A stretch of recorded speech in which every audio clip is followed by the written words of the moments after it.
Hello friends, welcome to my channel excellent coaching. आज पढ़ेंगे role of psychologist in rehabilitation.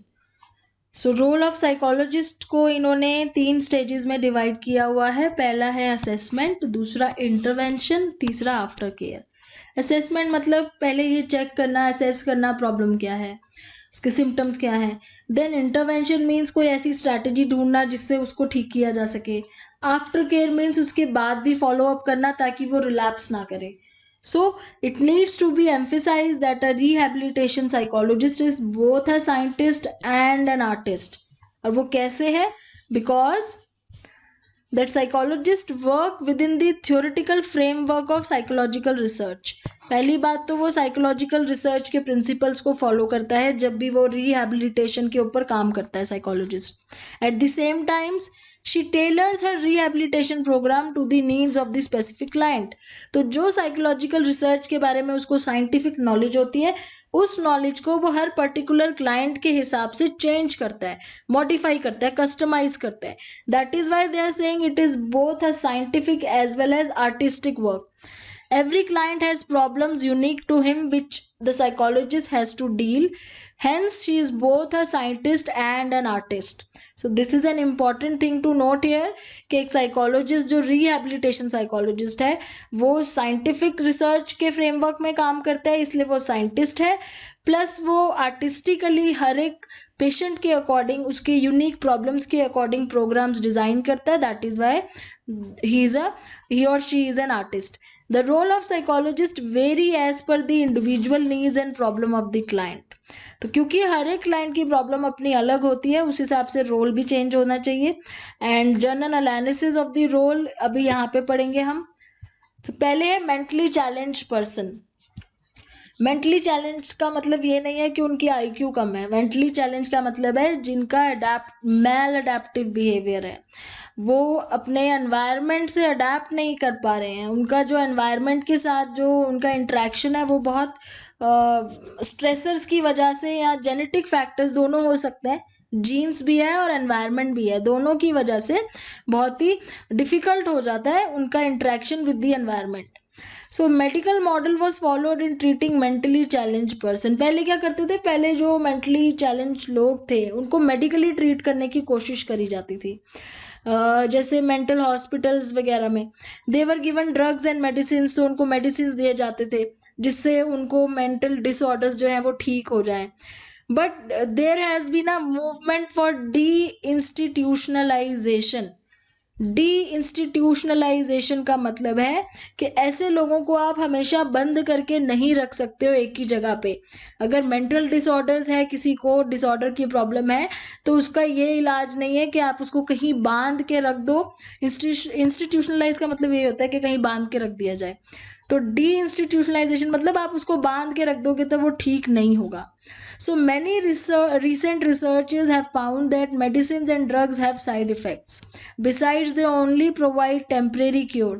अब ये side effect वाला है कि अगर आपने डिटेल देखनी है तो आप चिकरेली का चैप्टर 15, लास्ट चैप्टर जो मैंने कवर किया है, उसमें आपको मिल जाएगा कि साइड इफेक्ट्स कौन कौन से ड्रग्स के होते हैं, एंटी डिप्रेसेंट्स के क्या साइड इफेक्ट्स होते हैं, एंटी मेनिक ड्रग्स के क्या होते हैं, तो वहाँ पे आप डिटेल देख लेना।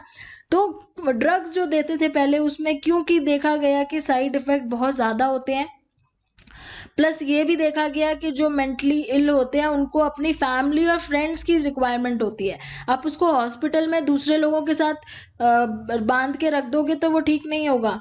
इंस्टेड ऑफ दैट आप उनको ऐसी जगह रखो जहाँ पे उनकी फैमिली भी आ सके, उनके दोस्त उसके आसपास रहें, जिससे वो जल्दी ठीक होगा। So institutionalization simply cuts the patient from her social support. तो जो ये इंस्टीट्यूशनलाइजेशन है ना, मतलब कहीं पे एक जगह बांध के रख देना किसी हॉस्पिटल में या किसी रूम में, वहाँ से उसकी आप सोशल सपोर्ट हटा रहे हो, और ये सोशल सपोर्ट बहुत ज़रूरी है किसी भी पेशेंट को ठीक करने के लिए।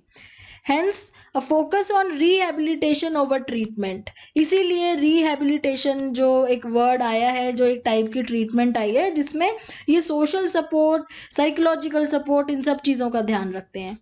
सो rehabilitation worker see individual with disorder as clients rather than patient. मतलब यहाँ पे सबसे पहली चीज़ तो ये बोल रहे हैं कि उनको पेशेंट नहीं बोलते, वो उनको क्लाइंट बोलते हैं। अब यहाँ पे साइकोलॉजिस्ट क्या करता है, सबसे पहले है crisis intervention. Psychological help may be needed immediately after a crisis. It is always not necessary, but may be necessary in certain cases, such as victims of terrorist attack. The immediate response of victims of such traumatic violence is shock and denial. तो यहाँ पे कुछ ऐसी problems हैं जिसमें आपको किसी को इमीडिएटली हेल्प देनी पड़ती है। आप वेट नहीं कर सकते कि हो सकता है वो एक हफ्ते बाद ठीक हो जाए तब हम हेल्प करेंगे। तो ऐसे वाली प्रॉब्लम्स होती हैं, जैसे टेररिस्ट अटैक इन्होंने एग्जांपल दिया है, तो उस केस में ना आपको इमीडिएटली साइकोलॉजिस्ट की हेल्प पड़ती है, क्योंकि वो सीधा पेशेंट जो है वो सीधा सीवियर पीटीएसडी उसको हो सकता है, उस टाइम पे सीवियर ट्रॉमा हो सकता है, और उससे उसको जो प्रॉब्लम है वो और बढ़ सकती है और वो डीपर साइकोलॉजिकल रिग्रेशन में जा सकता है, जहां से उसको वापस लेके आना बहुत मुश्किल हो जाता है। तो यहाँ आपको एक ये फ्लो चार्ट सा दिखा रहे हैं जो इसमें लिखा हुआ है। प्राइमरी प्रिवेंशन की जाती है पहले, कि वो इस तरीके की प्रॉब्लम उसके अंदर आए ना। अगर आ जाता है क्राइसिस तो क्राइसिस इंटरवेंशन करने की ज़रूरत पड़ जाती है। उसके बाद असेसमेंट करी जाती है जो साइकोलॉजिस्ट करता है। अगेन इंटरवेंशन भी करते हैं, आफ्टर केयर भी होता है, रिहेबिलिटेशन। उसके बाद टर्शरी प्रिवेंशन, मतलब उसके फॉलो अप किया जाता है। तो ये प्रॉपर चार्ट है प्रिवेंशन में। And the scope of psychologist role, तो ये साइकोलॉजिस्ट का रोल है पूरा ऊपर से लेके यहाँ तक, जो इन्होंने शॉर्ट में आपको दिखा दिया है। नाउ असेसमेंट पे चलते हैं। क्राइसिस इंटरवेंशन मतलब कि जैसे ही किसी को कोई प्रॉब्लम हो, क्राइसिस हो, उसी टाइम इमीडिएटली आप हेल्प ढूंढो। असेसमेंट में क्या है कि नेचर ऑफ द प्रॉब्लम को असेस किया जाता है कि प्रॉब्लम किस टाइप की है। तो सिचुएशन क्या है क्लाइंट की, उसकी प्रॉब्लम होलिस्टिकली देखा जाता है, मतलब पूरे तरीके से चेक किया जाता है। Psychologist make various assessment. किस तरह की असेसमेंट करी जाती है?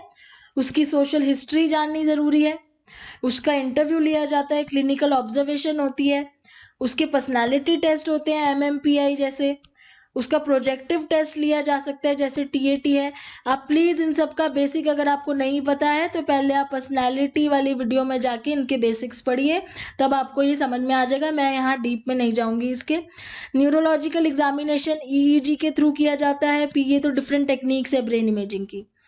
न्यूरोसाइकोलॉजिकल टेस्ट लिया जाता है जिसमें उसकी cognitive abilities, perceptual, motor ability, तो एक तरीके से होलिस्टिक हो गया ना। उसकी सोशल, पर्सनालिटी, न्यूरोलॉजिकल, ये सारी चीज़ें चेक करी जा रही हैं।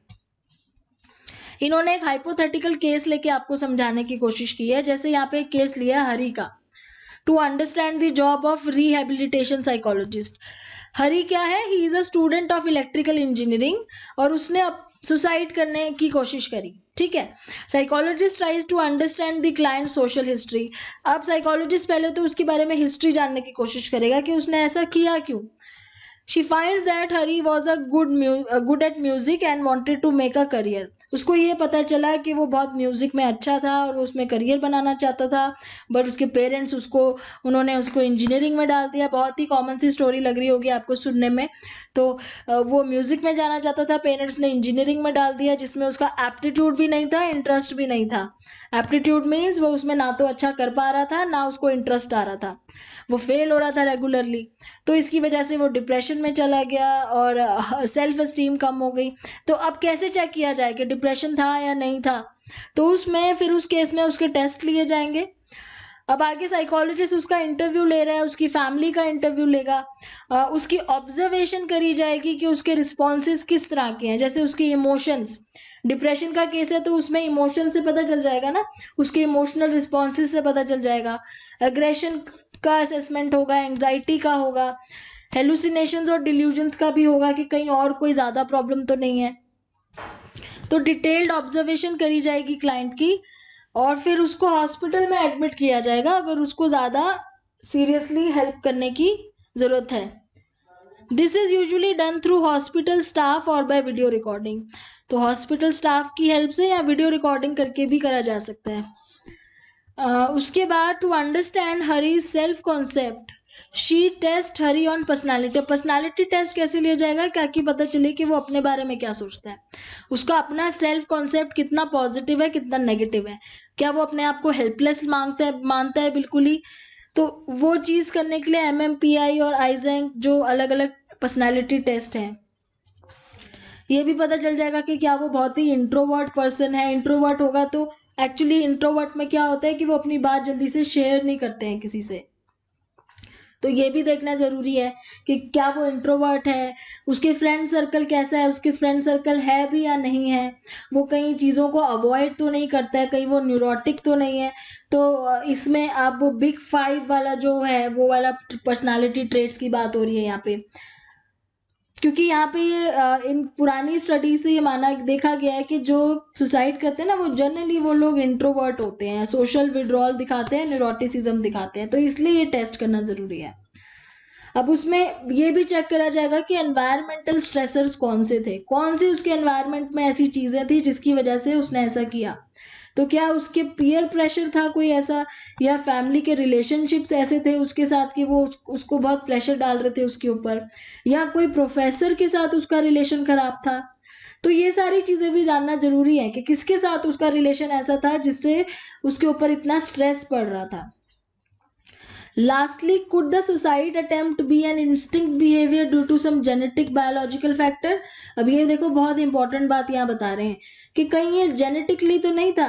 जेनेटिकली मीन्स अगर पहले से उसकी फैमिली में इस तरह की प्रॉब्लम्स चलती आ रही हैं तो ये जेनेटिक फैक्टर भी हो सकता है। मतलब कोई ज़्यादा बड़ा रीज़न ना हो लेकिन फिर भी उसके इंस्टिंक्ट्स कर गए कि मैं अपनी लाइफ एंड कर दूँ। तो इसमें वो न्यूरोलॉजिस्ट की और न्यूरोसाइकोलॉजिस्ट की हेल्प लेगा, ब्रेन इमेजिंग करेंगे उसकी, एंसेफेलोग्राफ यूज़ करा जाएगा, ब्रेन वेव के पैटर्न्स नोट किए जाएंगे, एमआरआई किया जाएगा, जिससे उसके ब्रेन में अगर कोई एनॉमली मतलब कुछ एबनॉर्मल सा उनको नज़र आ रहा है, कोई डिफेक्ट है, कोई वैसा कोई स्ट्रक्चर में प्रॉब्लम है, वो पता चल जाए। फिर पीईटी स्कैन करेंगे ब्रेन एक्टिविटी के लिए। पीईटी की फुल फॉर्म है पॉजिट्रॉन एमिशन टोमोग्राफी। न्यूरोसाइकोलॉजिस्ट कुछ टेस्ट करेंगे उसका, जिसमें cognitive abilities, perceptual, motor performance, ये सब देखा जाएगा। तो इतने सारे टेस्ट होंगे इसमें। अब असेसमेंट होने के बाद साइकोलॉजिस्ट क्या करेगा, डायग्नोसिस करेगा। डायग्नोसिस का मतलब है वो सारे सिम्टम्स को देखेगा और उसके पास ये बुक होगी DSM-4, अब तो 5 आ गई है, तो अब इसकी भी वीडियो आप मेरी देख सकते हो, डिटेल वीडियो मैंने बनाई हुई है 4 और 5 में फ़र्क क्या है उसकी। तो वो डायग्नोसिस करेगा, उसमें डिसऑर्डर्स दिए होंगे अलग अलग क्लासिफिकेशन में, उसमें जाके देखेगा कि कौन सा डिसऑर्डर है जो इस पे सबसे ज़्यादा सिम्टम्स उसके मैच कर रहे हैं। तो इस तरीके से वो असेस करने की कोशिश करेगा। एक वर्ड होता है प्रोग्नोसिस, एक होता है डायग्नोसिस। मेरे को याद आ गया तो मैं आपको बता दूं अभी। प्रोग्नोसिस का मतलब होता है कि कितने ज़्यादा चांसेस हैं किसी भी पर्सन को ट्रीट अच्छा बेटर होने के लिए। प्रोग्नोसिस में दोनों चीज़ें प्रिडिक्ट कर सकते हो आप। एक तो ये भी प्रिडिक्ट कर सकते हो कि आगे जाके कितना ज़्यादा बीमार हो सकता है, और या फिर आप ये भी प्रिडिक्ट कर सकते हो कि उसके रिकवरी के चांसेस कितने हैं। तो मतलब एक तरीके से आप प्रिडिक्ट कर रहे हो कि आगे आउटकम क्या हो सकता है, that is prognosis. And diagnosis means आप उसके सिम्टम्स को डायग्नोस कर रहे हो। तो ये वर्ड थोड़ा सा मैंने बता दिया बिकॉज यहाँ पे मुझे ध्यान आ गया था। However, the psychologist tries to avoid formal classification as much as possible, as such a classification is associated with social stigma.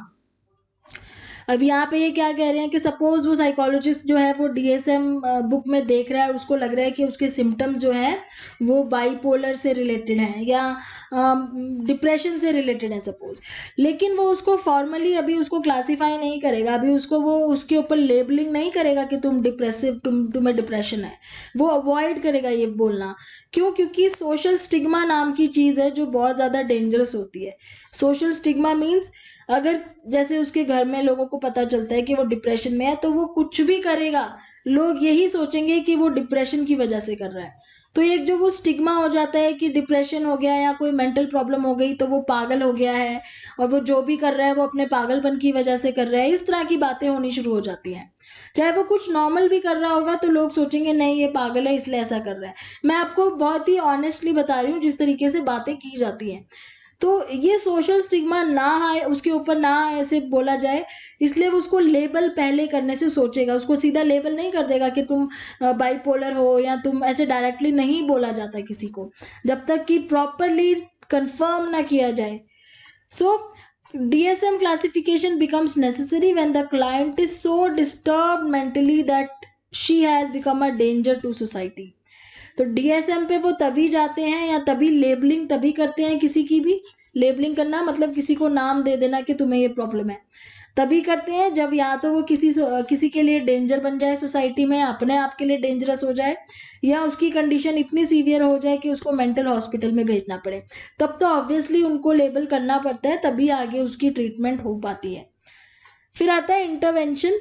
Intervention का मतलब है क्या स्ट्रैटेजी फॉलो करी जाएगी ट्रीटमेंट के लिए। तो थेरेपी होगी, काउंसलिंग होगा, मतलब लोअर लेवल से शुरू किया जाता है कि पहले काउंसलिंग कराई जाए, थेरेपिस्ट के पास ले जाया जाए, फिर धीरे धीरे वो बढ़ाते हैं, फिर साइकोलॉजिस्ट पे नहीं होता है तो फिर साइकेट्रिस्ट के पास जाया जाता है। तो indeed the rehabilitation psychologist decides if hospitalization is necessary or not। तो यहाँ पे जो rehabilitation psychologist है वो ही डिसाइड करता है कि एक्चुअली में हॉस्पिटल भेजने की ज़रूरत है या घर पे रह के भी ट्रीटमेंट हो सकती है।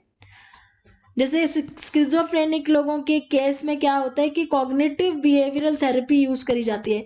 इस थेरेपी की डिटेल अगर आपको पढ़नी है तो आप मेरी लास्ट कुछ वीडियोज़ हैं उसमें मैंने डिस्कस करी है। तो कॉग्निटिव बिहेवियर थेरेपी या सेल्फ हेल्प या फैमिली इंटरवेंशन को यूज़ करके कर सकते हैं। Next, the psychologist determines the nature of mental disorder and therapy best suited. तो किस तरह का मेंटल डिसऑर्डर है, कौन सी थेरेपी सूट करेगी, या कॉम्बिनेशन करेंगे जिसको हम इक्लेक्टिक अप्रोच बोलते हैं कि 2-3 थेरेपी एक साथ कंबाइन करके करेंगे। जैसे cognitive therapy is best for depression, इन्होंने बोला है जैसे डिप्रेशन जैसी प्रॉब्लम है अगर, तो कॉग्निटिव थेरेपी बेस्ट मानी जाती है। और अगर किसी को एंजाइटी है तो उसके लिए साइको एनालिटिक अप्रोच बेस्ट मानी जाती है, या फिर अगर कॉम्बिनेशन यूज़ करना है तो वो भी कर सकते हैं जिसको दोनों प्रॉब्लम्स हैं। ब्रेन डिसऑर्डर्स है, जैसे कॉग्निटिव फंक्शंस में अगर प्रॉब्लम है तो उसमें ब्रेन डिसफंक्शन को टारगेट किया जाता है कि किस पर्टिकुलर फंक्शन में प्रॉब्लम हो रही है, तो उसके लिए स्ट्रैटेजीज फिर डिवाइस करी जाती हैं। जैसे सपोज मेमोरी प्रॉब्लम है तो उसको मेमोरी इंक्रीजिंग ट्रेनिंग दी जाती है। तो the psychologist may train him in using a laptop as a logbook, और मतलब लिखने के लिए उसको ट्रेनिंग दी जाए कि अगर आपको भूल जाता है तो आप एक लैपटॉप में नोट किया करो, या एक बुक रख लो साथ में, डायरी रख लो, इस टाइप से। सोशल स्किल ट्रेनिंग में बिहेवियरल टेक्निक यूज़ की जाती है, जैसे हमने बिहेवियर थेरेपी में पढ़ा था, रीइंफोर्समेंट, मॉडलिंग, इस टाइप की चीज़ें यूज़ कर सकते हैं सोशल स्किल ट्रेनिंग में। जैसे जो स्किज़ोफ्रेनिक की जो प्रॉब्लम होती है जो स्किज़ोफ्रेनिया की, उसमें हम बिहेवियरल टेक्निक यूज़ कर सकते हैं। तो इस तरीके से देखा जाता है कि कौन से डिसऑर्डर में कौन सी थेरेपी बेस्ट सूट करेगी। इसके आगे आता है आफ्टर केयर। आफ्टर केयर का मतलब है कि थेरेपी हो गई है, ट्रीटमेंट हो रही है, उसके बाद भी फॉलो अप करना ज़रूरी है। तो developing functional autonomy in a person. Functional autonomy मतलब वो ऑटोनॉमस हो जाए, वो सेल्फ डिपेंडेंट हो जाए अपना काम अपने आप करने में। सोशल स्किल्स आपने उसको सिखाए हैं ताकि वो अपनी सोसाइटी में वापस एडजस्ट हो जाए। हाफ वे होम्स में भेजा जाएगा जो कि हम पहले डिस्कस कर चुके हैं, और मेंटल हॉस्पिटल से जैसे उसको रिलीज करके फिर वो हाफ वे होम्स में रहेगा थोड़े दिनों तक, वहाँ पे उसकी फैमिली और सब लोग उसके साथ इंटरेक्ट कर सकते हैं, और धीरे धीरे जब वो नॉर्मल हो जाएगा उसके बाद उसको घर भेज दिया जाता है, और उसके बाद भी फॉलो अप चलता ही है।